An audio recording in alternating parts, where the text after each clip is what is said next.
ए सुनिए, ए सुनाइए। हम एक्टिव टू पैसिव चेंज करने के लिए बता रहे हैं कंटिन्यूअस टेंस में। कौन सा टेंस में? Continuous tense. प्रेजेंट टेंस में तो सिखा चुके हैं और कंटिन्यूअस टेंस में आया है, ठीक है।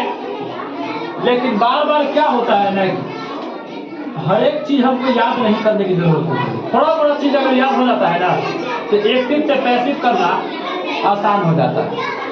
ये बात आप लोग को तो बताए थे हम कि टेंस जो है ना एक्टिव वॉइस में ही आता है। जितना भी टेंस का कोई भी सेंटेंस, चाहे प्रेजेंट पास्ट फ्यूचर के कोई भी भाग से आप कोई भी सेंटेंस लेते हो, एक्टिव वॉइस में ही आता है, ठीक है।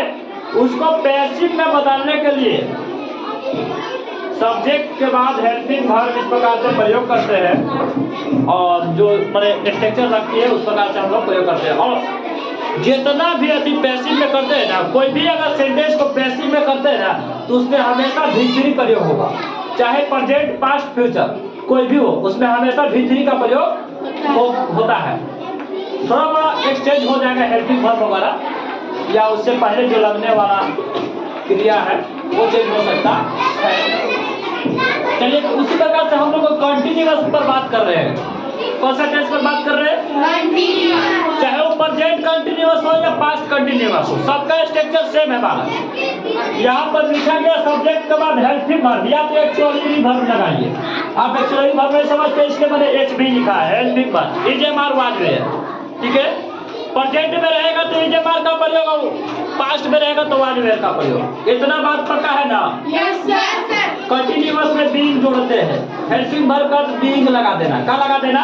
बीइंग। इसके बाद भी3 लिख देना। अगर उसमें सेंटेंस में अन्य शब्द रहा तो अदर वर्ड लिखना, और नहीं रहा तो कोई बात नहीं। इसके बाद बाय ऐड करना, बाय। इसके बाद आप ऑब्जेक्ट कर देना, लिख देना। अभी थोड़ा सा और बात समझना है। क्या समझना है? तो इसमें हमेशा एक्सचेंज होता रहता है। सब्जेक्ट को ऑब्जेक्ट में खींच के ला जाइए और ऑब्जेक्ट को सब्जेक्ट में खींच के लाइए, ठीक है। तब जाके एक्टिव से पैसिव में बदलेगा। नहीं तो ऐसे बदलिएगा तो नहीं बदलेगा। आपको एक्टिव से पैसिव में बदलने के लिए ऑब्जेक्ट को सब्जेक्ट में खींच के लाना है और सब्जेक्ट को ऑब्जेक्ट में खींच के ले जाना है, ठीक है। कोई दिक्कत नहीं। चलिए, तो खींच के लाना चालू करते हैं हम। कहता है कि सोमू इज हेल्पिंग मी को कहाँ खींच के लाएंगे? सब्जेक्ट में खींच के लाएंगे। कहाँ खींच के लाएंगे? सब्जेक्ट में। अब बाबू ये जो ऑब्जेक्ट में है, सोमू ऑब्जेक्ट में, इसका मी का सब्जेक्ट क्या होता है? आई। यानी कि यहाँ लिखेंगे आई। और हमारे तो मार्कर भी नहीं चल रहा है, लेकिन दोनों को आवाज समझ में आ रहा है ना? यस। ठीक है। आई के साथ अब तुम ढूंढो। अच्छा, एक मिनट, ये तो टेंस प्रेजेंट में ही है, प्रेजेंट में ही है, तो आई के साथ इज लगेगा कि एम किया। अब आप डिसीजन करो, एम डिसीजन, एम ही लिखिए, आई एम।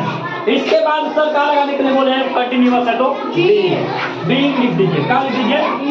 अगर आप लोग के पास मार्कर अच्छा खासा है तो मुझको दे सकते हैं, और नहीं तो कोई बात नहीं, एक से काम चला लेंगे। आई एम बीइंग, एक बाद भी3 लगाना है। क्या लगाना है? सर क्रिया कौन सी है? हेल्पिंग है। हेल्पिंग का भी3 क्या होता है सर? HELPED, help. अब यहाँ पर कोई ऑब्जेक्ट नहीं दिख रहा है, अदर वर्ड नहीं दिख रहा है। यहाँ पर बाय लिखेंगे और सब्जेक्ट को खींच के ले जाएगा ऑब्जेक्ट में। सोमू, सोमू का सोमू लिखा जाता है। नाम नो एक्सचेंज। नेम जो है सर एक्सचेंज नहीं होता है। नेम जो है सो एक्सचेंज नहीं होता है। आगे देखिए, आगे इसमें लिखा है Sanjeev is eating, Sanjeev is eating mangoes. बाबू यहाँ पर मैंगोज है। ध्यान बात ये देना है कि सिंगुलर के पूरा देख लो बाबू, कहाँ है? मैंगोज ही लिखा है यहाँ पर, कोई बात नहीं है। सिंगुलर रहता तो ये मैंगोज लिखते, MONGOES, मैंगोज। मैंगोज के साथ इज लगेगा, अनेक है, आर लगेगा, ठीक है। तो आर लिखिए, मैंगोज आर, एक बाद बीइंग लगाइए, कंटिन्यूअस में है ना। Mangoes are eating, sorry mangoes are being, और ईट का लिखिए भी3, ईटेन। क्या लिखिएगा? ईटेन। पूरा अच्छा से समझ में आ जाएगा। इसके बाद बाय और संजीव का संजीव ही लिख दीजिए, हो जाएगा। क्या लिख दीजिएगा? संजीव। बात समझ में आ रहा है मेरा? इसके बाद कहता है कि you are speaking English, you are speaking English. तुम अंग्रेजी बोल रहे हो, तुम अंग्रेजी बोल रहे हो। इसको पैसिव में बदलो, ये एक्टिव में है सर, एक्टिव में है कि ना, कंटिन्यूअस में है, बीइंग लगेगा ना। चलिए इंग्लिश को कहाँ खींच के लाएंगे, सब्जेक्ट बना देंगे, जो ऑब्जेक्ट है ना उसको सब्जेक्ट बना दीजिए, इंग्लिश को खींच के लाइए सब्जेक्ट में, तो इंग्लिश का इंग्लिश लिख दीजिए। अब बाबू इंग्लिश एक होता है कि अनेक, और यार इंग्लिश अनेक होता है, इंग्लिश लगाएंगे इंग्लिश लिखेंगे का नहीं ना, इतना सोचने वाली बात है, सब्जेक्ट कोई भी रहेगा चीज लगा देगा, जैसे साइंस मैथ गणित हिंदी विज्ञान ठीक है। अब देखो इसके बाद इंग्लिश इज, एक बाद क्या लगाना है, कंटिन्यूअस है तो बीइंग, क्या लगाना है, इंग्लिश इज बीइंग। और एक बाद स्पीकिंग है, स्पीकिंग का तीसरा रूप स्पोकन होता है, क्या होता है, spoken. English is spoken, sorry English is being spoken. और किसके द्वारा भाई, बाय यू, बाय यू, तुम्हारे द्वारा अंग्रेजी बोला जा रहा है या बोला जाता है, ठीक है। आगे देखो, I am learning English, I am learning English, मैं अंग्रेजी सीख रहा हूँ, मैं अंग्रेजी सीख रहा हूँ। इंग्लिश को ऑब्जेक्ट बनाइए जी, अरे सब्जेक्ट बनाइए, ऑब्जेक्ट में है सब्जेक्ट में बनाइए। English is, English is being. इसके बाद क्या लगाएंगे, भीतरी लर्न, ये लिए ना लर्न। इसके बाद बाय लगाइए। अब बताइए आई का ऑब्जेक्ट क्या होगा सर, बी होगा, पता है ना, यस सर।